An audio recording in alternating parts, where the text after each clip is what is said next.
Salam dəyərli şagirdlər və MİQA sertifikasiyaya hazırlaşan dəyərli üzvlər. Gəlin belə bir qəbul sualına baxaq. Deməli, məsələdə bizə deyir ki, 4 mol kalsium xloridi ilə 10 mol natrium xlorid duzlarından ibarət qarışıq suda həll edildikdə alınan kalsium və xlor iyonlarının mol sayının zamanın asılı qrafiki verilmişdir. Xlor iyonlarının sayı kalsium iyonlarının sayından 5 dəfə çoxdur. Bunu görə bilirik biz qrafikdən. Kalsium xlorid duzunun dissosiasiya dərəcəsi 80% olarsa, N-in qiymətini və natrium xlorid duzunun dissosiasiya dərəcəsini faizlə hesablayın. Biz ilk öncə kalsium xloridi ilə natrium xloridi dissosiasiya edirik. Və bizə burada kalsium xloridin dissosiasiya dərəcəsini verib 80%. 4 moldur. Deməli 4-ə 100%dirsə, 80%-i x. X buradan bərabərdir 3,2 mol. Yəni kalsium xloridin 3,2-si dissosiasiya edib. Yerdə qalan 0,8 isə dissosiasiya etməyib. 1 mol kalsium xloriddən 1 mol kalsium və 2 mol xlor iyonları əmələ gələ bilirsə, deməli 3,2 mol kalsium xloriddən 3,2 mol kalsium ilə 6,4 mol xlor iyonları əmələ gəlmiş olar. Mənə deyir ki, kalsium iyonlarının mol sayı N-dir. Demək ki, N-in qiyməti nəyə bərabər olmuş olar? Elə 3,2-yə. Xlor iyonlarının mol sayı kalsium iyonlarının mol sayından 5 dəfə çoxdursa, 5N bərabərdir 5 vurulsun 3,2, o da bərabərdir 16-ya. Demək ki, xlor iyonlarının mol sayı da nə qədərdir ümumilikdə 16. Əgər kalsium xloridin dissosiasiyasından 6,4 mol xlor iyonları əmələ gəlirsə, ümumilikdə xlor iyonlarının mol sayı 16 olarsa, deməli natrium xlorun dissosiasiyasından əmələ gəlmiş xlor iyonlarının mol sayını tapmaq üçün nə edərəm? 16-dan çıxaram 6,4. Yəni 9,6 olmuş olar. Biz də bilirik ki, 1 mol natrium xlor dissosiasiya etdikdə 1 mol natrium və 1 mol xlor iyonu əmələ gəlir. Deməli, xlor iyonlarının mol sayı 9,6-dırsa, deməli natrium xlorun da mol sayı 9,6 olar, natrium da 9,6 olmuş olar. Mənə deyirdi ki, 10 mol natrium xlor. Deməli, yazıram, 10-a 100%-dirsə, 9,6-ya x. X da buradan bərabərdir 96%. Yəni dissosiasiya dərəcəsi 96% olanda 9,6 mol xlor iyonları əmələ gəlmiş olacaq. Deməli, birincinin cavabı 3,2, ikincinin cavabı da 96% olacaq. Məsələdə deyilir ki, 9 qram etil aminin tam yanma məhsullarından suyu ayırdıqdan sonra qaz qarışığına artıq miqdarda əhəng suyundan keçirdikdə qarışıqdakı qazların biri tam reaksiyaya daxil olur. Əhəng suyu olan qabın kütləsinin neçə qram artdığını və neçə litr qazın əhəng suyu ilə reaksiyaya daxil olmadığını hesablayın.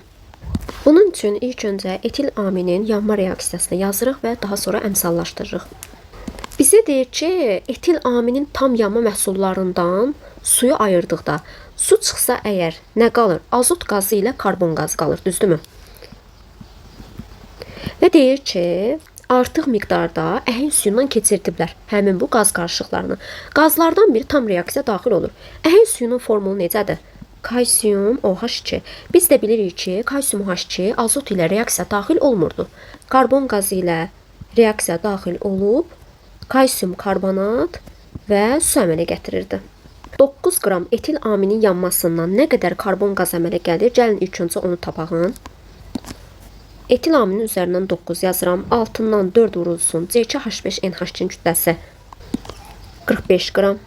Karbon qazının üstündən x, altından isə molunu yazıram 8 mol.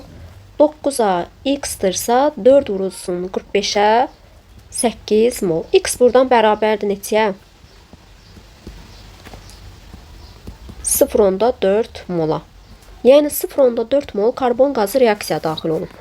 Əhəng suyu olan qabın kütləsindən neçə qram artdığını sorursa, əhəng suyu olan qabın kütləsi karbon qazının hesabına artacaq. Deməli, onda biz karbon qazının kütləsini tapmalıyıq. 0,4-ü vurarıq. Karbon qazının kütləsi 44 qram. O da bizə verəcək 17,6. Demək ki, birincinin cavabı olacaq 17,6. Əhəng suyu olan qabın kütləsi 17,6 qram artar. Və deyir ki, neçə litr qazın əhəng suyu ilə reaksiya daxil olmadığını hesablayın. 9-a yazaram x, azotun üzərindən x yazaram, altından isə 2 mol. Buradan da nə qədər azot əmələ gəlib onu taparıq. Yazıram ki, 9-a x-dırsa, 4 vurulsun 45-ə, həcminin soruşduğuna görə 2 vurulsun 22,4.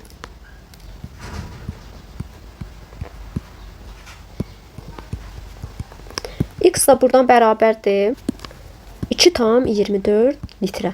Deməli, ikincinin də cavabı olacaq 2,24. Deməli, məsələdə deyilir ki, kalium OH plus xlor ki, alınır kalium xloroid plus su.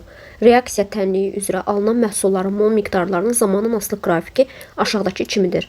B maddəsinin flor ilə reaksiyasının kimyəvi tənliyini yazın və əmsallaşdırın. C maddəsinin isə kimyəvi formulunu yazın. Deməli, ilk öncə biz reaksiyamızı yazıb əmsallaşdırmaq lazımdır. Əmsallaşdırmanı isə elektron balans üsulu ilə əmsallaşdıracağım. Deməli, xlor sıfırdan gəlib bir mənfi 1-ə, bir də müsbət 5-ə gəlib. Qeyd edirəm bu dediklərimi. Daha sonra bizim belə bir qaydamız var idi ki, bəsit maddənin indeksi varsa, elektron balans üsulunda bunu nəzərə almaq lazımdır. Yəni, hər tərəfi 2-yə vurmaq lazımdır. Sıfırdan mənfi 1 çıxdıqda edir müsbət 1, 2-yə vurduqda isə müsbət 2y edəcək. Sıfırdan müsbət 5 çıxanda mənfi 5, 2-yə vuranda mənfi 10y. Daha sonra 2, 10 yerlərini dəyişib ixtisarı aparacağım birbaşa 5, 1.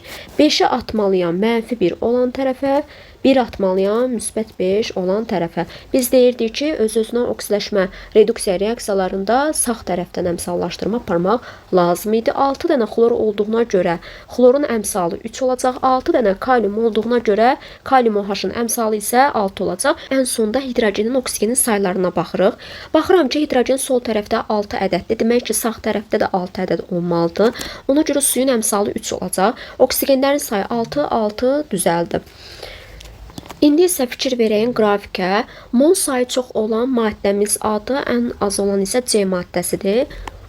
Biz də bilirik ki, buradan ən çox mol sayı olan hansı maddə əmələ gəlir? 5 mol kalium xlor. Demək ki, A maddəsi kalium xlordur. B maddəsi olacaq ondan biraz az su, ən az isə C maddəsidir, yəni kalium xlor O3-dür. B maddəsinin flor ilə reaksiyasının kimyəvi tənliyini yazın və əmsallaşdırın. Deməli, B maddəmiz bilirik ki, H2O-dur. H2O plus flor 2 alınır H flor plus O2. Əmsallaşdırmış olsaq, bura 2 atarıq, bura 4, burada 2 düzələr. Deməli, bu birincinin cavabıdır. İkincidə isə bizə deyir ki, C maddəsinin kimyəvi formulunu yazın. C maddəsi də kalium xlor O3.